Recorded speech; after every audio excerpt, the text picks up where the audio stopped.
Hey there guys, welcome back. For this video we're looking at Tatyova, Benthic Druid. Now this is a very cool commander, very passive, very supporting. So 5 mana for a 3/3 with whenever a land enters battlefield under your control, you gain 1 life and draw 1 card.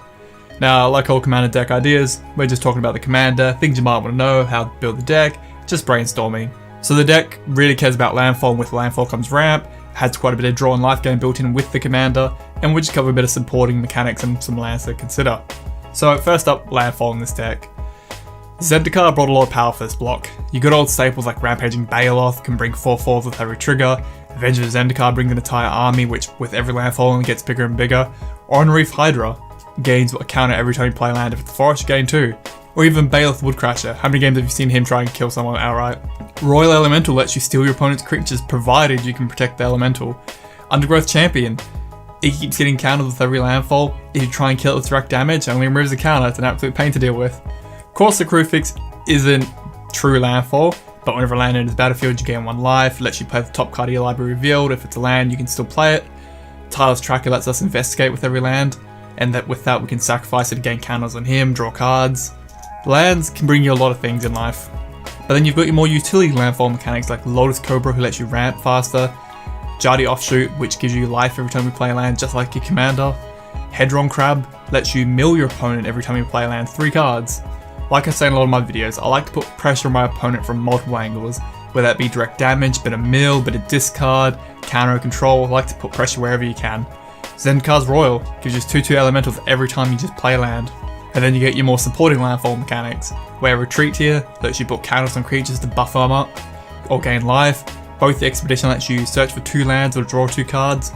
Eternity Vessel is a card I play with now and then. So when it enters battlefield, you put X counters on it where X is your life. If you do this early on, it's great, having 40 counters on it. So throughout the course of the game, if you lose life or you pay a lot of life, something goes on, every time you play a land, you can reset your life back up. It is quite a good idea as well to play with it with 8th Flux Reservoir, which we'll cover later on. So you've got a really good landfall mechanic in the deck. You know lands are power for this deck, but how do you get there? You got a ramp. So Burgeoning is my personal favourite in the deck. Whenever opponent plays a land, you may play a land. This is great with your commander out too, because if they play a land on the turn, you play a land, your commander lets you gain a life and draw a card on their turn. Exploration, simply play additional land, very powerful but getting expensive now at 30 a piece. And Wayward Swordtooth. Sure, he's a 5/5 for 3 mana, good stats, but he can't attack a block until you have the City's Blessing. But till then, you can play additional lands. And Kruphix, God of Horizons, lets you bank up all that extra mana. He gives you no hand size, which is great later on. And he's a big beater too, he's a 4/7 indestructible, he can do the work. Then you got your commander ramp staples like Explore, Kodama's Reach, and Cultivate. All let you get those lands onto the battlefield. And the new one, Growth Spiral, with that amazing artwork by Seb McKinnon. You can always tell his artwork a mile away. Cards like Root here let us have gates in our deck and have a little bit more variety in our land base. But you've also got plenty of creatures which can get lands out of your deck too. Nissa is one of my favourites, the fact that you can get a forest out of your deck and then become a planeswalker to support you with a bit of digging. Farhaven lets you get any basic land, or Wood Elves lets you get any forest card, can get you dual lands, your shock lands, helps you get your better land source out. And a little bit different form of ramp to consider. Crucible of Worlds, play from the graveyard, and we'll cover that later on. You can do some pretty degenerate stuff with it. But Perilous Forays is another great option. Pay 1, sack a creature, search for any land with a basic type. Doesn't have to be a basic. Get your shocks and your duels out of your deck pretty early on. Great when you have mid-late game board established and you can sacrifice tokens or things you don't need anymore. Now onto draw. Our commander does draw us quite a bit by being very supportive and sitting in the back line, but it never hurts to have that little bit extra. So Horn agreed, whenever a player plays land, they draw a card. Does affect your opponent, but the speed at this deck ramps, we should have the huge advantage. Kefnet the Mindful is a bomb in this deck. 3 mana for a 5/5 with those kind of stats is good, but it can only attack a block if you have 7 or more cards in hand. But pay 4, draw a card, then you may return a land to your hand. You may. That's a great mana sink mid-late game. You can spam it, draw plenty of cards up. Trade routes can be very abusive in the deck. 2 mana enchantment with a few options here. You can pay 1 to bounce a land to your hand, or also pay 1 to ditch a land to draw a card. This works well with Crucible of Worlds, where we can start bouncing lands back if we need to, ditch them to the graveyard and play from the graveyard again to draw more cards. And while our commander sees this, we get to draw more cards and gain more life. The Triton hero here, he's getting expensive, nearly $20, but very powerful. Good mana sink. It has pay 4, scry 1, then reveal the top card of your library. If it's a land, interplay it. If not, draw a card. Really good late game. Like I said, you've got all this free mana floating around, sink it in, go through your deck as much as you need to. But I also like to consider other creatures like Toothy here, where you can bank up all your draws, put counters on Toothy, and when Toothy does die, you get to draw so many cards. Solemn is your deck here. He is about getting lands out and drawing cards. That's what your commander cares about. I like to have a big X-Draw spell too in my deck, because again, all the mana you're producing, and if you have mana doubling effects, it gets pretty nutty. But it never hurts to be able to do one big massive draw if you need to, or you can make someone else draw and try and kill them through mill. But it's always handy to have your one-off draw spells like Urban Evolution, Harmonize, Concentrate, and good old Brainstorm, which please never make Modern legal. So onto support now. The Moonfolk tribe are very powerful in this deck. The Clouded Mirror here can pay 1, return a land to your hand, and you get a 1/1 blue flying token. Very powerful across the length of the game, you can make tons of tokens, helps you reset up for more landfall. The Silent Prophet, pay 2, bounce 2 back, and you can copy any instant or sorcery and you choose new targets. Great if you get stuck in a counter war. The Savant here has pay 3, return a land, mana leak. It's great, unless they can pay the mana, you're going to start countering spells out of nowhere. And then the Patron of the Moon undoes the work that the Moonfolk do. So a lot of the Moonfolk, shut up phone, a lot of the Moonfolk bounce a lot of lands back to your hand, but the Patron can force lands back onto the field, can really speed up your deck. You can get lots of landfall triggers and it synergizes well with the Moonfolk. Other things to consider. Rites of Flourishing. Sure, it helps everyone on the board, which is always nice, but it speeds up your deck more. You draw more and you get more mana. For those big X spells or your big high-end cards, you get there a lot quicker. The Archive. If you gain life, double it. If you draw a card past your first, you draw additional. With the commander, how much you draw, you can go through your deck so easy. And with that in mind, some people do like the idea of Laboratory Maniac for this deck for a free win. Blackblade Reforged. Buff the creature equal to number of lands you control. Any creature in your deck becomes a genuine threat for your opponent to deal with. And like I said earlier, with mana doubling, K-Chun is my preference, but there are a few other options out there. Titania works well if they do go for your lands. She's a good form of protection.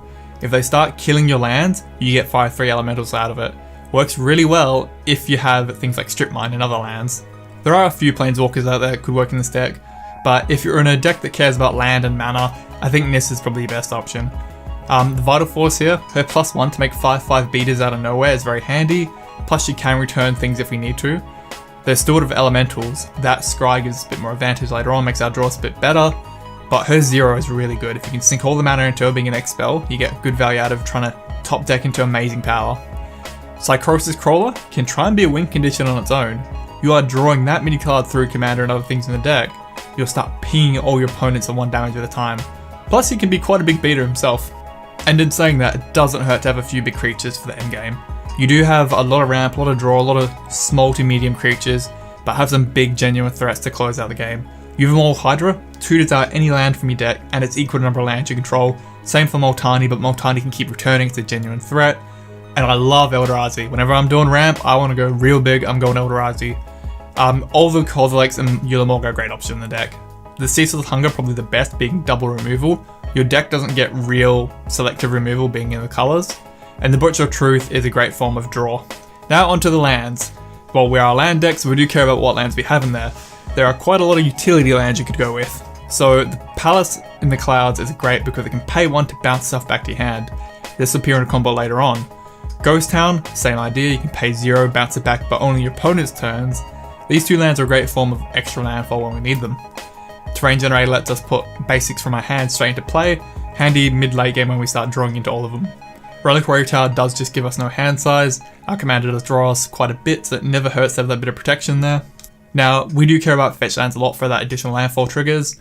If you do have like Misty Rainforest and Flooded Strand, go right ahead, they're good lands, but they're just a bit too expensive for most people to warrant putting in a commander deck. But Evolving Wilds, Terramorphic Expanse, you ban Tri-Land, even Field of Ruin, these are great options to get more landfall triggers onto the board for us. Other options as well, Myriad Landscape and Blighted Woodland, you can get 2 lands out of the deck, so between that 1 land you get 3 landfall triggers out of it. You're going to try and maximise the number of land entering and leaving, and with cards like Evolving Wilds you can really start to abuse it. Now the end, I'll normally just give a general summary, say use your selective removal that works well in your play group, you know, generic commander removal spells that we all know and run. But I've done that enough, so I want to talk about ideas. Scapeshift and Balanced Realms work kind of in the same way in this deck. So you could use them both as a form to pretty much thin your deck down to no lands, which makes every draw from then on better. With your commander out, you'll gain a ton of life and draw a ton of cards. With other cards out there, maybe like a Psychosis Crawler, you could have a free win. They're just cards to consider. They're not a combo, but they're a bit of a semi-combo, something there. There's some value there to be had. Other cards, Aetherflux Reservoir. You do gain a lot of life through your commander. You can gain life through other forms of landfall. Maybe pinging people for 50 damage could be a thing.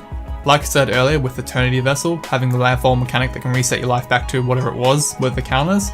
Maybe you could get above 50 with the reservoir, you can start shooting multiple people for 50. And what about Genesis Wave? If you have so much mana banking up, and you can double it even in some cases, why not put it into a big X spell like this and just rip through your entire library and try and find a win through that? And a lot of people have pointed out too, this deck can have some combo potential for landfall triggers. If you have any creature that can tap a land into play with a land like Palace in the Clouds and retreat to Colorhelm, you have a trick here. So you can tap the Tribe Scout, or whatever the redundant version is, to play your Palace in the Clouds that enters, you get a landfall trigger, which you may untap target creature or tap a creature. You choose to untap your Scout, untap her. Now with the Palace in the Clouds, you can tap for 1 blue, then you use 1 blue to pay its generic cost to bounce it back to your hand. Then you tap the Scout again, play it again, and repeat. Through these, you can have as many landfall triggers as you need to make as many behemoth or gain life or do whatever you need to do to win the game. Another option, which is a commander staple, very degenerate, people hate it. I like doing it but not receiving it myself. Crucible of Worlds, or the redundant version, Excavator, with Strip Mine or Ghost Quarter, any land is strong land. So you just play the land, you sack it, destroy target land, do what you need to do, goes to your graveyard, that's fine. You can play lands from your graveyard, play them anyway. If you have a card like Exploration or any other effect that lets you play more lands, you'll just start to outvalue your opponent. And across the next few turns, you should remove all the lands off him and you'll win by them not having mana. So that's Tatyova. She's a very cool commander. Very passive, sits in the back line, just supports you, gives you lots of life, lots of draw. The little uncommon that could. Really good commander for an uncommon. Definitely community favourite. People love her. She's very powerful. Great in most 99s too. You can't really go wrong with the card. And the followers have quite a good premium on because of commander. But like I always say as well, pick your removal and your control that works well in your playgroup. I'm just going through the deck here, brainstorming, giving out ideas. But if you have any ideas for the deck, let us know down below, guys, and have a good one. See ya. Thanks for watching, guys. Please remember to like and sub and click the bell icon for notifications. It's greatly appreciated. And if you have any deck or video ideas, just suggest them down below. And have a good one, guys.